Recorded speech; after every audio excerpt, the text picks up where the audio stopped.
தமிழகத்தில் சட்டம் ஒழுங்கு கேள்விக்குறியாகி இருக்கிறது. இன்றைக்கி பத்திரிகை நீங்கள் திறந்தீங்கன்னா ஒவ்வொரு கட்சியை சார்ந்தவர்கள் ஏதாவது ஒரு வகையில் தாக்கப்பட்டிருக்கிறார்கள், கொலை செய்யப்பட்டிருக்கிறார்கள். ஆக அரசியல் கொலைகள் மிக அதிகமாகிவிட்டது. கூலிப்படைகளின் தாக்குதல்கள் அதிகமாகிவிட்டது. அதற்கு உதாரணம் ஆம்ஸ்ட்ராங் அவர்களின் கொலை. ஆம்ஸ்ட்ராங் கொலையில் இன்று கூட குற்றவாளிகள் கைது செய்யப்பட்டு கொண்டிருக்கிறார்கள். புதிய வகை குற்றவாளிகள் கைது செய்யப்பட்டு கொண்டிருக்கிறார்கள். இதற்காகத்தான் நம்ம சிபிஐ விசாரணை கேட்டதே. ஏன்னா சிபிஐ விசாரணை என்றால் இன்னும் பரந்துபட்ட ஒரு விசாரணையாக இருக்கும். இன்னும் அது உண்மையான குற்றவாளிகளை கண்டுபிடிப்பதற்கு அது ஏதுவாக இருக்கும்.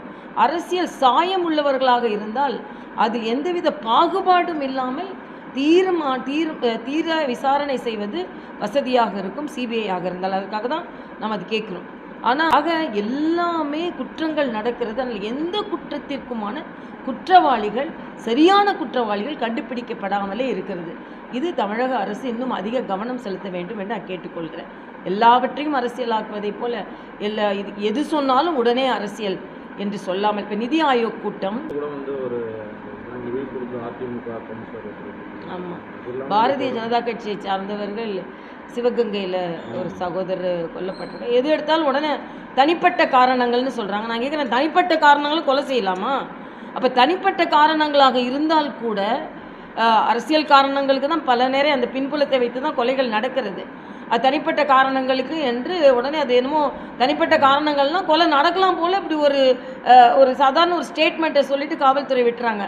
தனிப்பட்ட முறையில் கூட ஒருவர் தாக்குதலுக்கு ஆளாகிறார் என்றால் அங்கே பாதுகாப்பு நடவடிக்கை இல்லை என்று தானே அர்த்தம். குற்றவாளிகள் ஊக்கப்படுத்தப்படுகிறார்கள் என்று தானே அர்த்தம். இன்றைக்கி ஆம்ஸ்ட்ராங் கொலை வழக்கில் பாருங்கள், அந்த இடம் எவ்வளவு மக்கள் நடமாட்டம் உள்ள இடம். மக்கள் நடமாட்டம் உள்ள இடத்தில் கொலையை செய்யலாம் என்று ஒரு ஊக்கம் பெறுகிறார்கள் என்றால் குற்றவாளிகள், அப்பொழுது அவர்களுக்கு பாதுகாப்பு இருக்கிறது என்று தானே அர்த்தம். ஆக தனி மனிதர்களுக்கு பாதுகாப்பு இல்லை, குடிமக்களுக்கு பாதுகாப்பு இல்லை, குற்றவாளிகளுக்கு தமிழகத்தில் பாதுகாப்பு இருக்கிறது. இதுதான் நமக்கு மிகப்பெரிய கவலையாக இருக்கிறது. இல்லை, இதில் மத்திய அரசு சட்டம் ஒழுங்கை பாதுகாக்க வேண்டியது தமிழக அரசு. தமிழக அரசு இதை அவர்கள் ஒழுங்காக நிர்ணயிக்க வேண்டும் என்பது தான்.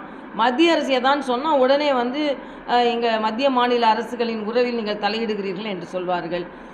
மத்திய மாநில அரசுகள் உறவோடு இருக்க வேண்டிய திட்டங்களில் கூட அவர்கள் இல்லையே. இன்னைக்கு நேரத்தில் 2026 விஜய் போட்டிடுறாரு. உங்கள் கட்சிக்கு ஏதாவது ஒரு பாதிப்பு இருக்கு? இல்லை, எங்கள் கட்சிக்கு எந்த பாதிப்பும் இருக்கா? ஏன்னா நாங்கள் வளர்ந்து வருகின்ற கட்சி, வளர்ந்திருக்கிற கட்சி. பாராளுமன்றத்தில் அந்த வளர்ச்சியை நாங்கள் நிரூபித்திருக்கிறோம்.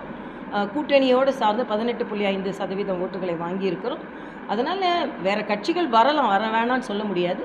ஆனால் பாரதிய ஜனதா கட்சியின் வளர்ச்சி அது பாதிக்காது என்பது தான். இன்னும் அசுர வேகத்தில் பாரதிய ஜனதா கட்சி வளர்ந்து வருகிறது. நன்றி. விஜயனால எந்த பாதிப்பும் பாஜக இல்லை, பாரதிய ஜனதா கட்சி எங்களது கொள்கை, அதை கொண்டு ஈர்க்கக்கூடிய மக்கள்லாம் இருக்கிறாங்க. ஆக ஒரு கட்சினால் இன்னொரு கட்சிக்கு பாதிப்பு என்று சொல்ல முடியாது. அவர்கள் ஒரு கட்சியை ஆரம்பிக்கிறார்கள், என் கட்சி ஆரம்பிக்கட்டும், கட்சியின் கொள்கை என்ன என்று மக்களுக்கு தெரியட்டும், நடைமுறை என்ன என்று தெரியட்டும். அதனால் அதை பார்த்து தான் மக்கள் என்ன என்று ஒரு கட்சியை முடிவு செய்வார்கள். ஆனால் பாரதிய ஜனதா கட்சி ஒரு தெளிவான கொள்கையோடு, ஒரு தெளிவான கோட்பாடோடு, ஒரு தெளிவான இயக்க சிந்தனையோடு, ஒரு பெருமுயற்சியில் 2 திராவிட கட்சிகளையும் மிஞ்சி வளருகின்ற ஒரு சக்தியாக வளர்ந்து வரும்பொழுது நாங்கள் வேகமாக வளர்கிறோம், முழு சக்தியாக இருக்கிறோம் என்பதுதான். விஜய் கட்சி என்ன என்பதை பரிசீலிப்பதற்கும் அதை பற்றி தெரிந்து கொள்வதற்கும் இன்னும் கட்சி வரட்டும், கொள்கைகள் என்னன்னு தெரியட்டும், எந்த விதத்தில் அவர்கள் கட்சியை முன்னெடுத்து செல்கிறார்கள் என்று தெரியட்டும். பெயர் வைத்த உடனேயே ஒரு கட்சியை பற்றி சொல்ல முடியாது அல்லவா? இப்போ காவிரியில் தண்ணி அதிகமாக போயிட்டு இதற்கு நாம் கர்நாடக அரசு கொடுக்காது என்று நினைத்து தான் இயற்கை அன்னையே மழையை பொழிந்து நமக்கு தண்ணீர் கொடுத்திருக்கிறார்கள். இன்னும் சொல்ல போனால் தமிழக அணைகளை எங்களை தடுக்கவா செய்கிறீர்கள் கர்நாடக அரசே? இல்லை, தமிழகத்திற்கு நாங்கள் பாய்ந்து வருவோம் என்று காவிரி அன்னை பாய்ந்து வருகிறார். ஆக இயற்கை அன்னைக்கு நாம் நன்றியை தெரிவித்துக் கொள்வோம்.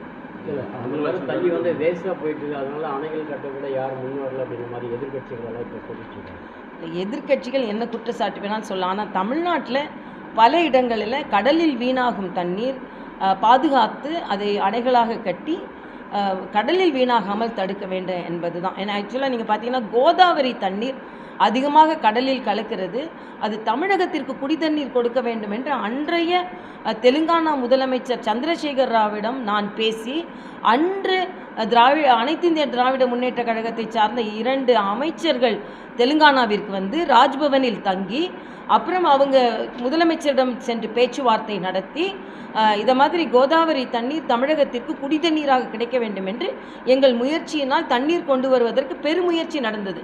ஆனால் இன்று பல்லாயிரக்கணக்கான டிஎம்சி தண்ணீர் கடலில் கலக்கிறது. ஆக தமிழக அரசு அதற்கான முயற்சி முன்னெடுக்க வேண்டும். ஏன்னா கோதாவரி தண்ணீர் நமக்கு வந்து இப்போ போலவரம் ப்ராஜெக்ட்டுக்கு மத்திய அரசிடமிருந்து நிதி உதவி கிடைத்திருக்கிறது. அது ஆந்திரா தெலுங்கானாவுக்கும் பலன் தரும். இன்னும் சரியாக நாம் கணக்கிட்டால் தமிழகத்திற்கும் குடித்தண்ணீர் கிடைப்பதற்கு வாய்ப்பு இருக்கிறது. ஆக இதை போல நெடுங்கால தொலைநோக்கு திட்டங்களை தமிழக அரசு சற்று சிந்திக்க வேணும் என்பது எனது கருத்து. நன்றி.